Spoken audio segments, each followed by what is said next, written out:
Spiritual ടോക്സിന്റെ മറ്റൊരു അധ്യായത്തിലേക്ക് എല്ലാവർക്കും ഒരിക്കൽ കൂടി സ്വാഗതം.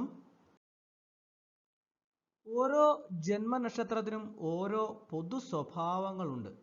ഇതനുസരിച്ച് ചിലർക്ക് ഭാഗ്യം തുണയ്ക്കുന്നു, ചിലർക്ക് ഏറ്റവും വലിയ സൗഭാഗ്യങ്ങളെല്ലാം തന്നെ ദൈവം അനുഗ്രഹിച്ച് നൽകുന്ന ഒരു സ്ഥിതിവിശേഷം ഉണ്ടാവാറുണ്ട്. അതായത് ജ്യോതിഷപ്രകാരം ഇക്കൂട്ടർ തൊടുന്നതെല്ലാം പൊന്നാകുമെന്നാണ് പറയപ്പെടുന്നത്.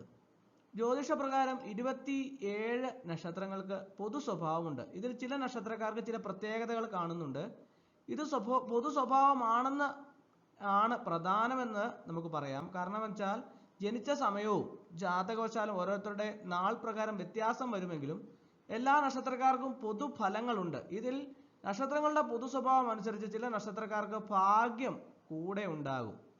ചിലർ തൊടുന്നതെല്ലാം പൊന്നാകുമെന്ന് പറയാം. മറ്റു നക്ഷത്ര ജാതകരിൽ ഇത്തരത്തിലുള്ള കാണുമെങ്കിലും ഈ നക്ഷത്രങ്ങളുടെ പൊതുഫലങ്ങളാണ് ഇത് എന്ന് പറയുന്നത്. അപ്പോൾ ഏതൊക്കെ നക്ഷത്രങ്ങളാണ് എന്ന് നമുക്ക് ഇന്നത്തെ അധ്യായത്തിൽ നമുക്ക് നോക്കാം. ആദ്യത്തേത് രോഹിണി നക്ഷത്രമാണ്. ശ്രീകൃഷ്ണ ഭഗവാന്റെ ജന്മനക്ഷത്രമായ രോഹിണി. രോഹിണി ജീവിതത്തിലുടനീളം ധനികരായിരിക്കും എന്ന് മാത്രമല്ല, പൊതുവെ സൗന്ദര്യമുള്ള ഈ നാളുകാര് ഭാഗ്യമുള്ളവരായിരിക്കും. 30-നും 40-നും മധ്യേ ഇവർക്ക് ഏറെ നല്ല സമയമായിരിക്കും. കുടുംബസുഖം, സന്താനഗുണം, ബന്ധുഗുണം എന്നിവ ഈ സമയത്തുണ്ടാകും.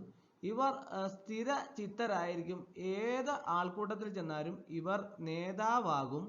ആ കാര്യത്തിൽ യാതൊരു സംശയവുമില്ല. ഇവരിലേക്ക് നേതൃത്വ ഭാവം എത്തുന്നതായിട്ട് കാണാൻ സാധിക്കും. ഇവർക്ക് ഏറ്റവും നല്ല കാലം എന്ന് പറയുന്നത് 30-നും 40-നും ഇടയ്ക്കുള്ള കാലഘട്ടമാണ്. അത് അവരെ സംബന്ധിച്ചിടത്തോളം അവർക്ക് ഏറ്റവും ഉന്നതിയിൽ എത്തുകയും നല്ല തരത്തിൽ പോവുകയും മുൻപോട്ട് പോവുകയൊക്കെ ചെയ്യാൻ സാധിക്കുന്ന ഒരു കാലഘട്ടമാണ്. ഈ കാലഘട്ടത്തിൽ ഇവർ നേടുന്നതെല്ലാം ഇവരുടെ ജീവിതത്തിൽ നിലനിൽക്കുന്നതാണ്. അപ്പോൾ രോഹിണി നക്ഷത്രക്കാർക്ക് എല്ലാവരും അറിയാം, ശ്രീകൃഷ്ണ ഭഗവാന്റെ ജന്മനക്ഷത്രം കൂടിയാണ് രോഹിണി നക്ഷത്രം.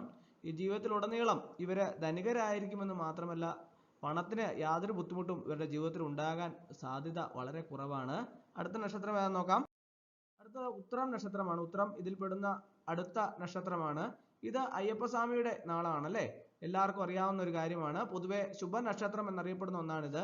എവിടെയും നായകസ്ഥാനം കൈവരിക്കാൻ കഴിവുള്ള ഈ നക്ഷത്രക്കാര് സമൂഹത്തിൽ ബഹുമാനിക്കപ്പെടുന്ന നാളുകൾ കൂടിയാണ്. ഇവർ തികഞ്ഞ ശുഭാപ്ത വിശ്വാസികളാണെന്ന് മാത്രമല്ല, സ്വന്തം വിശ്വാസം ശരിയെന്ന ആത്മവിശ്വാസത്തോടെ തങ്ങളുടെ ലക്ഷ്യങ്ങൾക്ക് വേണ്ടി കഠിനാധ്വാനം ചെയ്ത് അത് സ്വന്തമാക്കുന്നവരുമാണ്. സ്വന്തം താല്പര്യം സംരക്ഷിക്കുന്നതിൽ മുൻതൂക്കം നൽകുന്നു. കാര്യഗുണമില്ലാത്തവരോട് ഇവർ അടുപ്പം കാണിക്കാറില്ല എന്നത് വളരെ പ്രധാനമായിട്ടുള്ള ഒരു കാര്യമാണ്. അപ്പോൾ ഉത്തര നക്ഷത്രക്കാരൊക്കെ ഈ വീഡിയോ കാണുന്നുണ്ടെങ്കിൽ നിങ്ങൾ കമന്റ് ബോക്സിൽ ഒന്ന് കമന്റ് ചെയ്യണം കേട്ടോ. നിങ്ങളുടെ കാര്യങ്ങളെല്ലാം തന്നെ പറയുന്നത് കൃത്യമാണോ എന്ന് മറ്റുള്ളവരും അറിയട്ടെ. അപ്പോൾ നിങ്ങൾ കമന്റ് ബോക്സിൽ ഇട്ടാൽ മാത്രമേ മറ്റുള്ളവർ അറിയുകയുള്ളൂ. അപ്പോൾ എല്ലാവരും നിങ്ങൾ ഓരോരോ നാളുകാരും അവരവരുടെ അഭിപ്രായങ്ങൾ കമന്റ് ബോക്സിൽ ഇടുക. അപ്പോൾ അടുത്ത നക്ഷത്രം നോക്കാം. അടുത്ത പൂരം നക്ഷത്രക്കാരാണ്. ഇവരെ സൗന്ദര്യവും ആജ്ഞാശക്തിയും നിറഞ്ഞവരാണ്. നന്നായി സംസാരിക്കുന്ന ഇവർ സൗഹൃദമുള്ളവരാണ്. സ്വതന്ത്ര ബുദ്ധി ഉള്ളവരാണ്. അതുപോലെ തന്നെ കലാ താല്പര്യവും ആഡംബര താല്പര്യവും ഒക്കെയാണ്. ഇവർ നന്നായി സംസാരിക്കും. അതുപോലെ തന്നെ മറ്റുള്ളവർക്ക് കീഴടങ്ങി നിൽക്കുന്നവരല്ല. മറ്റുള്ളവരുടെ കീഴിൽ ജോലി ചെയ്യാൻ താല്പര്യമില്ല. മറ്റുള്ളവരുടെ നേതൃത്വത്തിലൂടെ, അതായത് മറ്റുള്ളവരുടെ കീഴിൽ ഒരു നേതാവിന്റെ കീഴിൽ അടിമയെ പോലെ ജോലി ചെയ്യാൻ താല്പര്യമില്ലാത്ത ഇക്കൂട്ടര് പൊതുവെ സ്വന്തമായിട്ട് ബിസിനസ് ചെയ്ത് വിജയത്തിൽ എത്തിക്കുന്നവരായിരിക്കും. അതുപോലെ തന്നെ സ്വന്തമായിട്ടുള്ള അഭിപ്രായങ്ങളും സ്വന്തമായിട്ടുള്ള കാര്യങ്ങൾക്ക് മുൻതൂക്കം നൽകുകയും ചെയ്യുന്ന ഇവര് സ്വന്തമായിട്ടുള്ള പരിശ്രമത്താൽ ജീവിതത്തിൽ വിജയം കൈവരിക്കുന്നവരായിരിക്കും. മറ്റുള്ളവരെ കീഴടക്കി നിൽക്കുന്നവരല്ല, മറ്റുള്ളവർക്ക് കീഴടങ്ങി നിൽക്കുന്നവരല്ല എന്നുള്ളതാണ് ഇവരുടെ ഒരു പ്രത്യേകത. സഹായ മനസ്ഥിതിയുള്ള, പെട്ടെന്ന് മനസ്സിലാകുന്ന തരക്കാരാണ് ഇവര്. അടുത്തത് ഉത്രാടം നക്ഷത്രമാണ്. ഇവർ വളഞ്ഞ വഴികൾ സ്വീകരിക്കുന്നവരല്ല, നന്മയുടെ വഴിയെ സഞ്ചരിക്കുന്ന ഇവർ മറ്റുള്ളവരെ കഴിവതും ഉപദ്രവിക്കരുതെന്ന ചിന്തയുള്ള ഇതേപോലെ പ്രവർത്തിക്കുന്നവരാണ്. ഈശ്വരഭക്തിയുള്ള പങ്കാളികളോട് തികഞ്ഞ വിശ്വസ്ത പുലർത്തുന്ന നക്ഷത്രക്കാരാണ്. ഇവർക്ക് 30 വയസ്സ് മുതൽ ഏറെ ഉയർച്ച കാണുമെന്ന് മാത്രമല്ല, ജീവിതത്തിലെ ഉന്നതിയിലെത്തുകയും വളരെയധികം പ്രശസ്തരാകാൻ യോഗമുള്ള നക്ഷത്രക്കാരാണ് ഉത്രാടം നക്ഷത്രക്കാർ. ഉത്രാടം നക്ഷത്രക്കാര് എവിടെ ചെന്നാലും അവർക്ക് നേതൃത്വ ഗുണം കിട്ടുമെന്ന് മാത്രമല്ല, അവരുടെ പ്രവർത്തികളും അവരുടെ സംസാര വൈഭവവും കൊണ്ട് അവർക്ക് ഉന്നതിയിൽ എത്തിച്ചേരാൻ സാധിക്കുമെന്ന് മാത്രമല്ല, അവര് ഏതു മേഖലയിലും വിജയം കൈവരിക്കുന്നതാണ്. സ്വന്തമായിട്ട് ബിസിനസ്സുകൾ ചെയ്യുന്നവരെ സംബന്ധിച്ചിടത്തോളം അവർക്ക് ഏറ്റവും ഉന്നതയിൽ എത്തിച്ചേരാൻ സാധിക്കും. അവരെ തോൽപ്പിക്കാൻ സാധിക്കില്ല എന്നുള്ളതാണ് അവരുടെ പ്രത്യേകത. അവർക്ക് 40 വയസ്സിന് മേലെ അവരുടെ ജീവിതത്തിൽ മരണം വരെ അവർക്ക് നല്ല കാലമായിരിക്കും. അവരുടെ ജീവിതത്തിൽ യാതൊരുവിധ പ്രശ്നങ്ങളെയും അവർക്ക് വളരെ എളുപ്പത്തിൽ നേരിട്ട് വളരെ ഉന്നതിയിലേക്ക് എത്തിച്ചേരാൻ സാധിക്കുന്ന നക്ഷത്രമാണ് ഉത്രാട നക്ഷത്രക്കാർ. ഉത്രാട നക്ഷത്രക്കാരെന്ന് പറഞ്ഞാൽ അവർ പ്രശസ്തിയുടെ കൊടുമുടിയിൽ എത്തിച്ചേരുന്ന നക്ഷത്രക്കാരാണ്. ലോകം മുഴുവൻ അറിയപ്പെടാൻ യോഗമുള്ള ഒരു നക്ഷത്രമാണ് ഉത്രാട നക്ഷത്രക്കാരെന്ന് പറയുന്നത്. അടുത്തത് ഉത്രട്ടാതി നക്ഷത്രമാണ്. ഈ ഗണത്തിൽപ്പെടുന്ന അടുത്ത നക്ഷത്രമാണ് ഇത്. അപ്രിയമായ കാര്യങ്ങൾ പോലും മധുരമായി അവതരിപ്പിക്കാൻ കഴിവുള്ളവരാണ് ഈ നാളുകാര്. വിഷയങ്ങളെ ശാസ്ത്രീയമായി അപഗ്രഥനം ചെയ്യാൻ കഴിവുള്ളവർ. ഏതു മേഖലയിലുമുള്ള നേതൃത്വ പാഠവുമുള്ളവരാണ് ഇവർ.